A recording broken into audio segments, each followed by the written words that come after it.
Welcome to Nutty Buddy Entertainment. Okay, man. Well, let's just end the show by we're just gonna talk a little bit about the article. I just I read up on it, but I told you about it. I forgot to send it to you, but we'll just talk about No it in problem. general. We don't have to refer Yeah. to the article, but it's just like Marvel fatigue, superhero fatigue.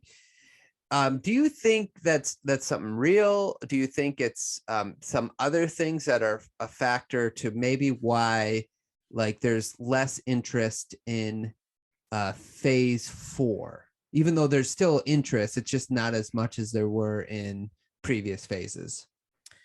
Yeah, I do think Marvel like fatigue or just like superhero fatigue is definitely real. It's I don't know, we were on this structure or schedule with phase, 1 through 3 of when these movies came out and then how they kind of built up to something. And then once it built up to this, pinnacle of what it was, it's like, where do we go from there? And we can't keep up with that excitement anymore. So we've got to kind of bring it down, bring the tone down to build it back up again. And that's where we're in like kind of a valley right now where I think we're losing the attention of a lot of people, especially with the TV stuff that's going on right now. That's, it's good, but in a way it's not. I think you get a lot more people interested with just having movies coming out than having to watch it week by week, because then it just feels like you're doing a lot, with everything that you can watch. It's just one more thing too. And yeah. Yeah, no, I sort of agree. So like a couple things. I think if you really think about it, phase 3, the way that ended was almost like the perfect ending if they would have stopped the Marvel universe there. 100%. Yeah. And I think people were satisfied with that and they're like, okay, I'm good. Yeah. I've had a couple friends tell me that, like, they'll kind of watch some of the movies or whatever, but most, like, they're just like, hey, it ended perfectly. Yeah. So the other thing, I think phase 4 had 11 individual properties, or 13. I can't remember. I think it's 11. Okay. But we're in 19 properties in phase 4. So like, okay. It's just so many more, so much more to keep track of. Yeah. And that the TV shows are cool because we get a personal experience with some of the characters that we like, but it's also just a lot more content to do. And they're not doing it at the caliber as they were before. Unfortunately, with COVID and stuff, with like WandaVision, they had to cut it back, and mutants weren't introduced. They had to rewrite a whole bunch of stuff with all of these shows. And yeah, it's falling under the bar of what they were. And it seems like they're okay with that for now. Just because they're like, well, it'll get to it eventually, which I'm sure they're fine with, because it just drags out, making more money for them. So right. Because like, even with like Marvel has become so popular in a sense that I feel like they can put something out there that says Marvel, and there's a certain fan group that's going to love it no matter what, aka the Eternals. Yes. That is a huge example, but that's what I mean. Like, yeah, I like collecting toys and stuff, so I follow a couple accounts that like do all the Marvel like figures and stuff like that. And the Eternals came out, and absolutely they went on like clearance within the first couple of weeks, because the movie wasn't that good and nobody was interested in just having these figures or whatever of that.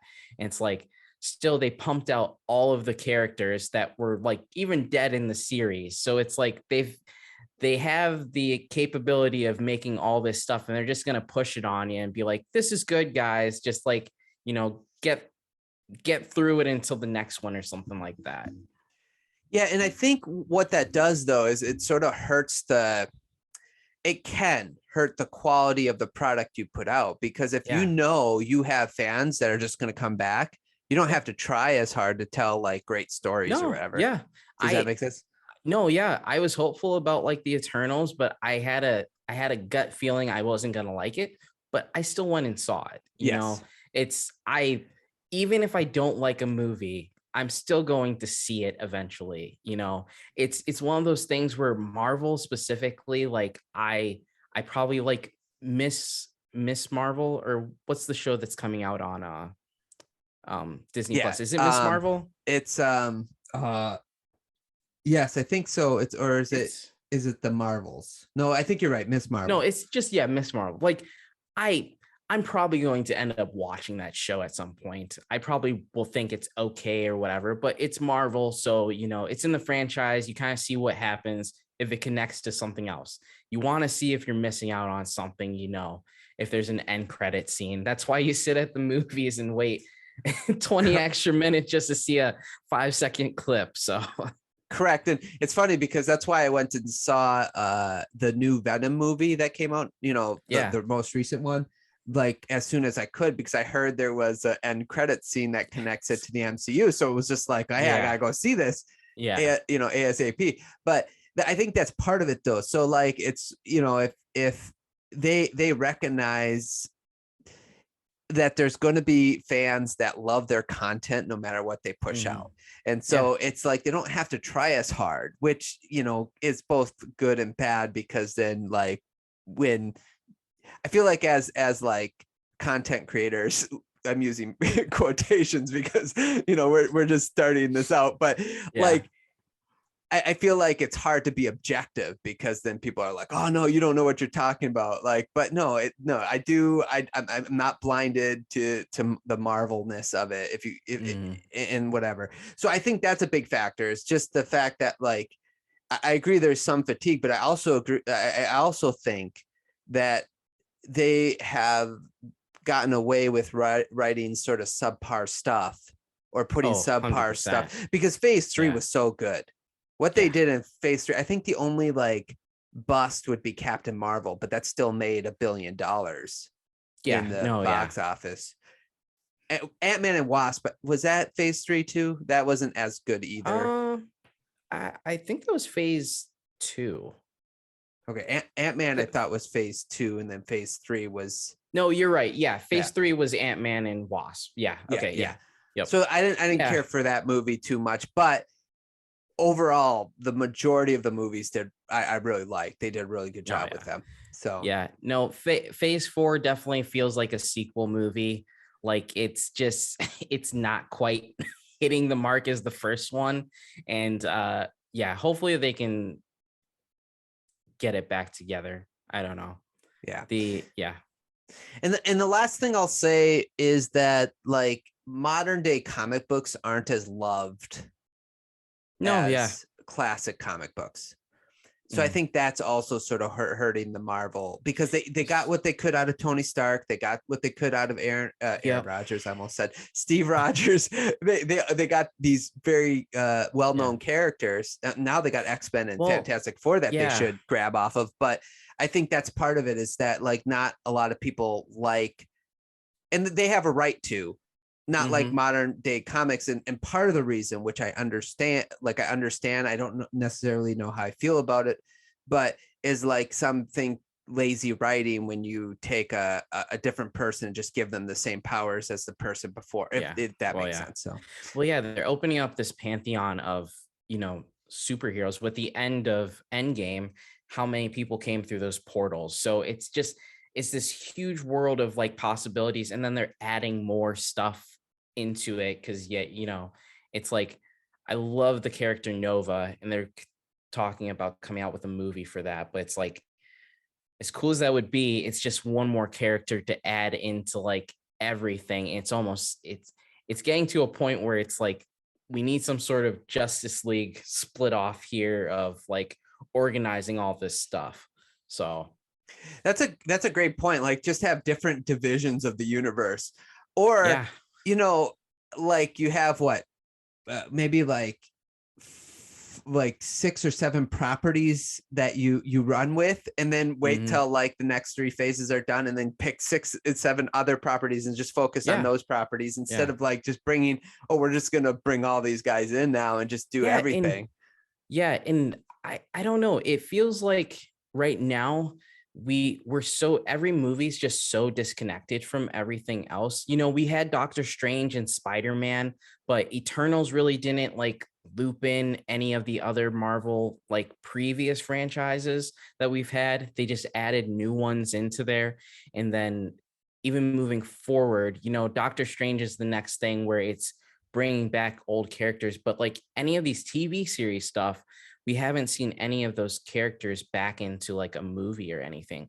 So it just feels very disconnected because previously, there were other Marvel characters popping up. If it was just, Nick Fury just, popping up for an end sequence in like Ant-Man and Wasp or whatever. So yeah. Or even like references, like obviously there was that, Yeah. but like Ant-Man, you had Falcon show up, Yeah, like so. exactly. Yeah.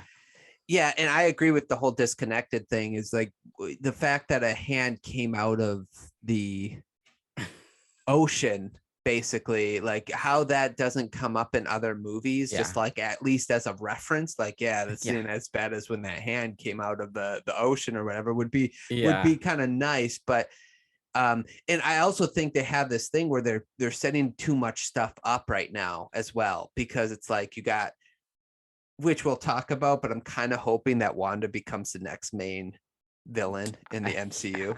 I'm like really hoping that happens, but we'll talk about that when we talk about the 100%. But we got that going on. We have the Celestial thing going on. We have now this whole Khonshu and these other beings from a different realm going on, and then the Thor thing so there's also a lot of different directions. It's like what was so good about the first 3 phases, it all led to the same thing, and we all saw the plan, so anyway. Okay, man, anything else about superhero fatigue? No, keep them coming. I'll still watch them. I know, right? Just make them. I just want a good story, whether it's. And can we just give me the whole series on Disney Plus? None of this weekly stuff.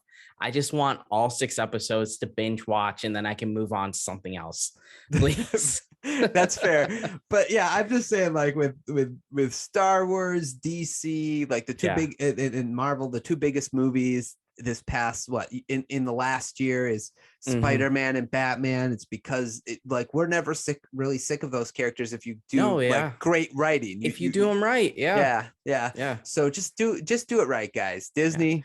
I don't think we're in the territory yet of like Star Wars where they're just not planning it out at all. I feel like there's a plan. It's just taking a little time to get to like setting it up. The setup is just taking forever, unfortunately. So that's my biggest thing with Doctor Strange. I feel like maybe that's the key to opening this all up and melding everything together, hopefully. I hope you're right as well. That's what I'm hoping as well. And then they'll answer a lot of questions and we'll understand the direction that it's going moving forward. So, Okay, man. Anything else for today? Thanks so much for listening to me and Brian talk a little bit about the superhero fatigue or the MCU fatigue that might be going on. A couple of different reasons. What do you think are some of the reasons that you think that there might be a lack of interest in the MCU this phase compared to others? Let us know in the comments below.